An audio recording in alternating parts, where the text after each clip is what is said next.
Good evening, sharps and squares, degenerates and casual bettors. I'm the Wizard of Odds, Christopher Smith, and this is the SEC Country Gambling Show presented by MyBookie. We're live every Thursday night from Atlanta, Georgia, and on this show we have one purpose and one purpose only, and that's to win you some cold, hard cash. I'm here as I am every week with the Sheriff, Steve Petrella. How are you doing today, Steve? I'm fantastic. Week 11. Can't believe it's already here. Actually, I don't really care how you're doing. All right, let's move on. Let's look at my Week 11 SEC power rankings, because that's all I care about. SEC football. That's right. As you can see here, there's a big drop-off after number 3 Auburn in our power rankings, even though Mississippi State has been a pretty good team. They've already lost big to Georgia and Auburn, and we'll find out later in the show what they're going to do against number 1 Alabama. And also, there's a big gap between number 5 LSU and then the rest of the SEC. As we turn to the second half, you can see there's a 6-3 Kentucky team that's gone 2-7 against the spread. All of these teams, except for Missouri, have been awful against the spread. Arkansas also 2-7, even though they've backdoor won the last 2 games. Almost 90 points below the number this year in Vegas. So Missouri's looked pretty good. All the rest of these teams on this list have been terrible if you bet money on them. They're all on the fade list. So go ahead and look at this Week 11 lines in the SEC now. See if there's any juicy matchups here. Those are my picks, which we'll get to later this show. But looking at the SEC lines for this week, we can go ahead and run down a few of those. I can tell you that Arkansas is a 17-point underdog at LSU. Florida is now 6.5-point underdog at South Carolina. And Alabama is a 14-point favorite against Mississippi State. Those are the big ones. A huge line for Texas A&M, as you can see. Tennessee is an 11-point underdog. And then Ole Miss is also a big favorite. So a lot of big lines. I see 3 there that are 1 possession or less. And those are going to be very interesting. Obviously, the Georgia-Auburn game at 3:30 p.m. Eastern Time on CBS is the big game there. Yeah, I mean, you know, Auburn opens as a 2-point favorite, which is a surprise to a lot of people considering Georgia's the number 1 team in the country. And I know you took a lot of heat on Twitter about your lack of gambling knowledge and ability to read a spread when the line flipped to Georgia -2, which I think it now sits at about 2.5. Yeah, that's right. Very briefly, the line opened offshore as Auburn with a 2-point favorite on Sunday. It immediately flipped. Georgia, it looked for a minute yesterday like Georgia might go up to being a field goal favorite, and I was all over that one, but I went ahead and got Auburn plus 2.5. So a number for you guys. During the college football playoff era, undefeated teams are 20, 39, and 1 against the spread. And obviously Georgia is undefeated. It is the playoff era. And, looking at a couple other things in this game, we obviously saw Georgia give up some big passing plays against Missouri. Jarrett Stidham is probably the best or the second best quarterback that Georgia has faced all year in terms of throwing downfield. So you look at Auburn, they're 7-2. They blew a game against LSU late where Gus Malzahn just let off the gas in the second half, or else they would be 8-1 right now. And this would be a matchup between 2 top 5 teams maybe even. As it stands, it's 1 versus 10. But I do think Auburn, this is probably Georgia's best test outside of Notre Dame all season long. They can run the ball, they can throw the ball, they have great defense. And I think aggressive Auburn is way better than turtle in a shell Auburn. Yeah. And Gus Malzahn has gotten way too conservative and tried to outthink the room when Auburn has a big lead. He's not going to be able to do that against Georgia. Auburn's going to have to be aggressive the whole game. And I think Auburn actually plays their best football when they do that. So I'm taking Auburn plus the 2.5. If you can get it at 3, even better. I think Auburn wins this game outright. I've been on them all year. So I'm going to have to eat a lot of crow if they don't win, but I'm definitely on Auburn this game. Yeah, you've been beating the drum for the Tigers all season. I think you've had them second in your second in your SEC power rankings for a while, ahead of Georgia, and there's no better time to stick with that now. You can't back off now. The team that's been number 1 in your power rankings and just about everybody's all season is Alabama, laying 2 touchdowns against a Mississippi State team that's, beaten up on some bad teams, but hasn't looked great against the meat of its schedule. So where are you going in this one? Yeah, Dan Mullen, Mississippi State's head coach, is 2-15 all time in ranked versus ranked games. Mm-hmm. That's the worst record of any head coach ever in these games. He's already lost 2 big ones against Georgia and Auburn this year by a ton. The receivers are hurt. their quarterback, Nick Fitzgerald, is completing fewer than 20% of his passes of 20 yards or more downfield. And I know Alabama's defense is beat up. 4 of Alabama's linebackers are out for the year. Minkah Fitzpatrick looked good in practice yesterday, but he's got a hamstring injury. A lot of their other starters and even their backups are banged up.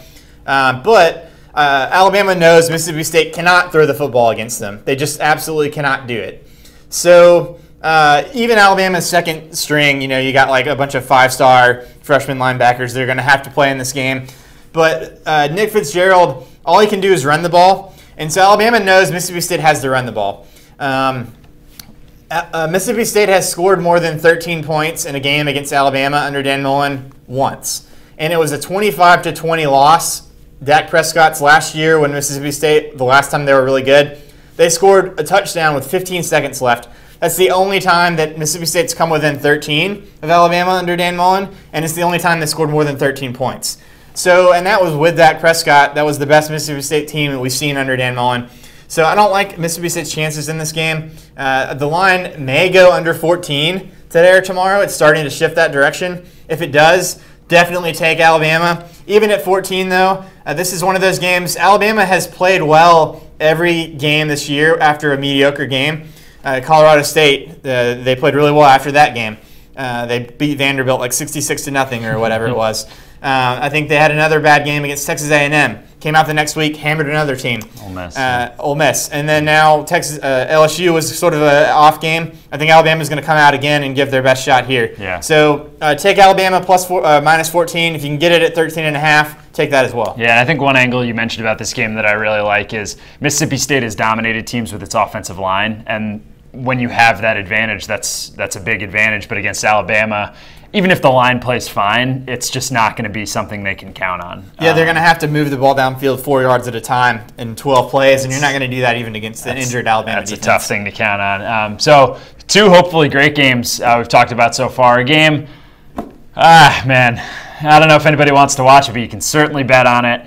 South Carolina laying about a touchdown at home against a Florida team that our numbers say is one of the worst Power 5 teams in the country, and I don't think anybody's disagreeing with that right now. Yeah, this game opened with South Carolina as a 7.5-point home favorite in Columbia, and I don't know who is betting on Florida.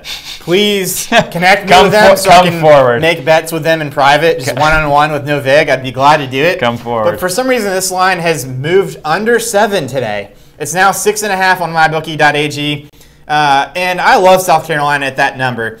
You're talking about a Florida team that basically quit last week on its interim coach, Randy Shannon, after they got rid of Jim McElwain. They have no offense. The South Carolina defense is pretty good. They're 6-3. They've been a monster covering as an underdog this year. They haven't been quite as good as a favorite, so that may be one reason why there's a little bit of shade toward Florida in this game. But what are you counting on if you're Florida to happen in this matchup? You're expecting Malik Zaire to suddenly become a good quarterback? Or are you expecting to shut down Jake Bentley completely? I just don't see it. I don't see any matchup that Florida has an advantage in this game. I like South Carolina to win this game by at least 2 touchdowns. So if you can get it under 7, that's a great bet in my mind. I'm all over South Carolina minus 6.5. Yeah, and the books just don't seem to love South Carolina for whatever reason.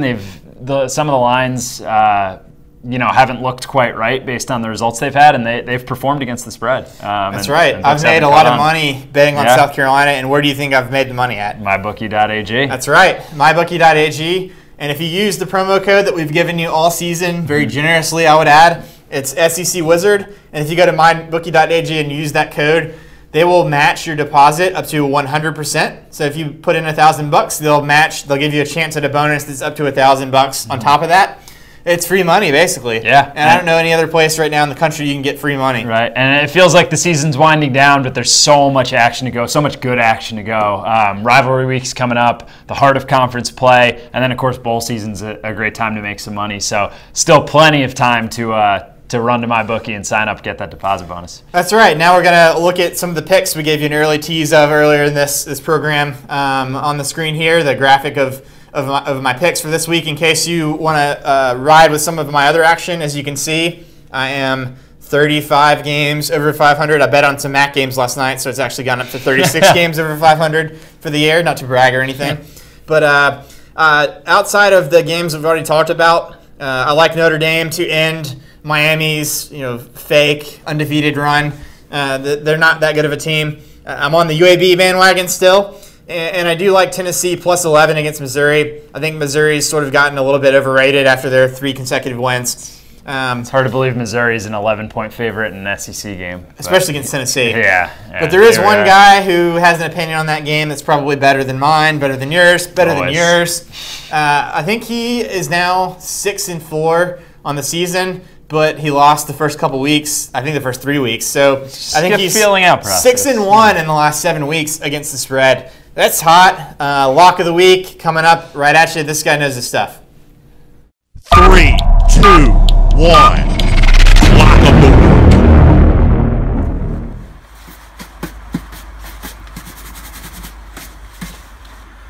Tennessee Volunteers.